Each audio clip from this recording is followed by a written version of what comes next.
Assalamualaikum warahmatullahi wabarakatuh. Sobat belajar Tauhid, kali ini kita akan mengkaji bab Tauhid dasar, bimbingan Kiai Undang Sirat, dengan tema, Jabariyah dan Qadariyah, paham yang tertolak usul Tauhid. Dalam Pusaka Madinah, Kang Adam menjelaskan, selaku pemilik website dan penyambung lidah mursyid, bahwa Jabariyah dan Qadariyah paham yang tertolak usul Tauhid. Jabariyah atau fatalisme. Pemahaman Jabariyah menghilangkan perbuatan hamba secara hakikat dan menyandarkan semua perbuatan tersebut kepada Allah Subhanahu wa Ta'ala. Paham Jabariyah ini dapat kita wakilkan pada kalimat sederhana berikut. Segalanya bersumber dari Allah Subhanahu wa Ta'ala, maka segala-galanya sudah serba Allah semuanya, maka segala perbuatan makhluk pun hakikatnya perbuatan Allah Subhanahu wa Ta'ala. Salah satu dalil yang dipakai sebagai dalih, Tuhan menciptakan kamu dan apa yang kamu perbuat, Surat As-Saffat ayat 96. Ujung-ujungnya perbuatan maksiat juga itu perbuatan Allah. Padahal ada ayat, Allah mengilhamkan kepada jiwa itu jalan kefasikan dan ketakwaan. Sesungguhnya beruntunglah orang yang mensucikan jiwa dan sesungguhnya merugilah orang yang mengotorinya, Surat Asy-Syam 8-10.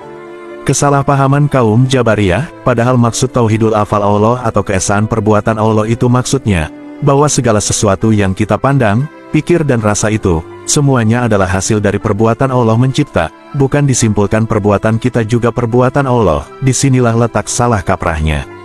2. Qadariyah, kehendak bebas atau varian Mu'tazilah. Pemahaman Qadariyah meyakini manusia mempunyai kekuatan untuk melaksanakan kehendaknya baik maupun buruk tanpa keterlibatan Allah Subhanahu wa Ta'ala sama sekali. Pemahaman Qadariyah ini dapat kita wakilkan pada kalimat sederhana berikut. Allah sudah menciptakan segalanya, setelah itu, Allah menganggur, tidak terlibat dengan segala perbuatan manusia, yang taat masuk surga, yang maksiat masuk neraka. Salah satu dalil yang dipakai sebagai dalih, kerjakanlah apa yang kamu kehendaki. Sesungguhnya ia melihat apa yang kamu perbuat, Surat Fussilat ayat 40. Padahal ada ayat ini, semua yang ada di langit dan bumi selalu meminta kepadanya, setiap waktu dia dalam kesibukan, Surat Ar-Rahman ayat 29. Kesalahpahaman kaum Qadariyah Mu'tazilah. Dia mengangkat gelas lalu berkata, ini yang mengangkat gelas aku, bukan Allah. Kaum yang berpikir seperti ini lalai dan kufur nikmat, sebab tidak disadarinya bahwa tangan dia bisa bergerak dan mengangkat gelas itu karena ada karunia Allah Subhanahu wa Ta'ala berupa ruh sehingga jasad bisa bergerak.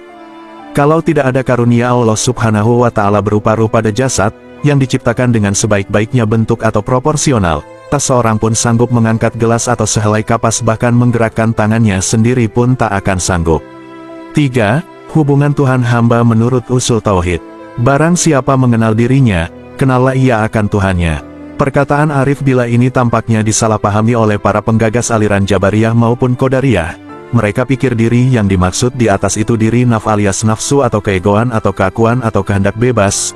Padahal yang dimaksud Arif Billah dengan perkataan itu adalah bahwa pada setiap manusia ada 3 diri, yaitu 1. Diri ruh, 2. Diri nafs, 3. Diri jasad dan yang wajib kita kenal itu diri ruh, sebab ruh ini zat Allah atau nur ilahi, atau cahaya diri Tuhan yang diamanahkan pada Bani Adam, sebab melalui ruh inilah datangnya petunjuk ilahi dan hanya melalui ruh jugalah untuk mengenal sebenar-benarnya Tuhan. Dan tidak ada seorang manusia pun bahwa Allah akan berbicara kepadanya, kecuali dengan perantara wahyu atau di belakang hijab atau dengan mengutus seorang utusan lalu diwahyukan kepadanya dengan izinnya apa-apa yang dikehendakinya.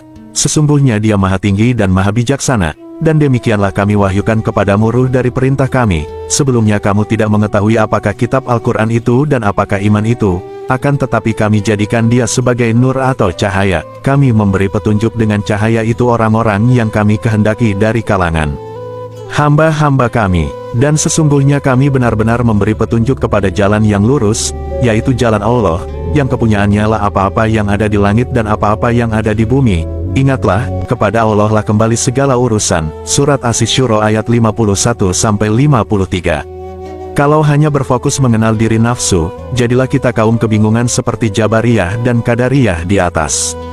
Pemahaman yang hak bercampur dengan yang batil, sehingga tidak jelas mana batas hak dan mana batas batil.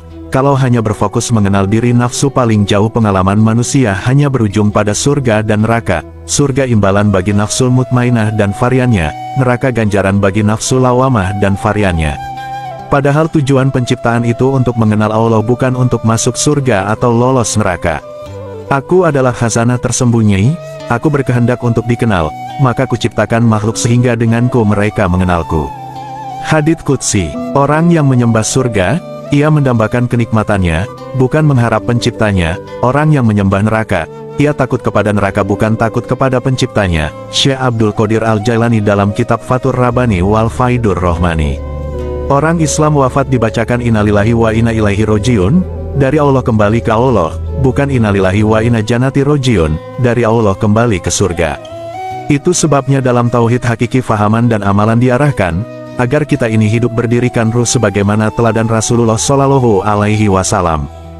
Bukan berdirikan nafsu, itu sebabnya dalam tauhid hakiki ditekankan memahami dan mengamalkan diam tafakur sebagai sebenarnya rukun kolbi di dalam dan di luar ibadah syariat. Diam tafakur ini bukan diam berhala, seperti tapa, meditasi, semedi atau meraga sukma. Penutup, Jabariyah dan Qadariyah dikategorikan sebagai aliran filsafat dalam Islam. Padahal Islam itu agama, bukan filsafat. Islam itu agama bukan teologi, agama itu berdasarkan wahyu, sedangkan teologi berdasarkan filsafat ketuhanan. Sesepuh filsafat saja tahu bahwa agama itu berbeda dengan filsafat. Kata Aristoteles, ada 4 jalan menuju kebenaran, yaitu 1. Agama, 2. Filsafat, 3. Ilmu pengetahuan, dan 4. Sastra. Aliran-aliran filsafat yang menyusup ke dalam akidah Islam inilah yang sering merusak fahaman marifat yang berdasarkan wahyu. Aliran-aliran filsafat yang menyusup ke dalam akidah Islam inilah juga yang dijadikan senjata oleh kaum Muhabis Salafis Saudi untuk mengharamkan mendalami ilmu makrifat. Padahal ilmu tauhid itu hukumnya fardu ain, wajib prioritas bagi setiap muslim laki-laki dan perempuan yang sudah balik. Fahaman-fahaman filsafat yang menyusup ke agama Islam tidak hanya 2 macam. Namun sengaja di sini disampaikan 2 saja yang paling populer menjadi perdebatan dalam pembicaraan terkait akidah. Allahu alam. Wassalamualaikum warahmatullahi wabarakatuh.